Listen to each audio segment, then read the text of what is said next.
السلام علیکم ورحمت الله وبرکاته. تلها کریک چینل کې درته هر کلی ویم. امید لرم چې روغ جوړ به یې، خوشاله به یې، د جون په مزو کې به یې. عزتمندو، یو افسوسناک او دردناک خبر مخې ته راغلی دی. په شب قدر پیر قلعه کې یو ښایسته ځوان پولیس والا قتل کړی دی. په څه وجه یې قتل کړی دی؟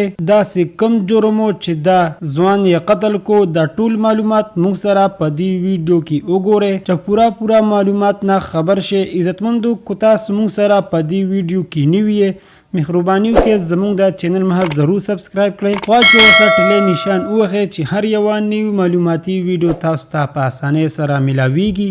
دوستانو، شب قدر پیر قلعه کې داودزی پولیس والا ذاکر نومي کس ډیر بې دردۍ سره قتل کړی دی. پولیس والا د باندې د غلا شک راغلی و، نو دا غریب یاري واغېستو او منډه یې کړه. سمدست پولیس والا ورپسې ورغلل او فایرنګ یې پرې وکړو. دا غریب په ګولۍ ولګېدو او راپرېوتو.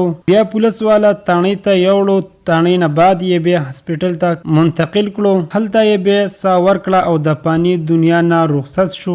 د ذاکر ځوان مور بیبي ډیره پریشانه ده، جاړي او فریادونه کوي چې ماته دې د خپل زوی حق میلو شي او پورا انصاف وکړی شي. الله تعالی دې ذاکر مورجانې لا د زړه صبر ورکړي او الله تعالی دې د مغفرت نصیب کړي. عزتمندو، موږ ته پکار دي چې څه غلطي درکینی هو ډاډه خبره کوي. تختې را تختې مه، حق خبره چرته هم نه پټیږي. داسې څه قسمه حالات در باندې راشي، تختې را تختې مه، ټینشن مه اخلئ، نو تاسو به الله تعالی په فضل سره داسې قسمه آفاتو نه بچ کیږئ.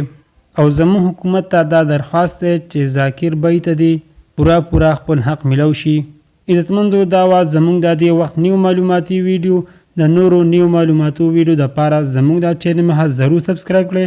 خوا کې ورسه ګنټۍ نشان ووهئ چې هر یوه نیو معلوماتي ویډیو تاسو ته په اسانۍ سره میلاویږي. والسلام.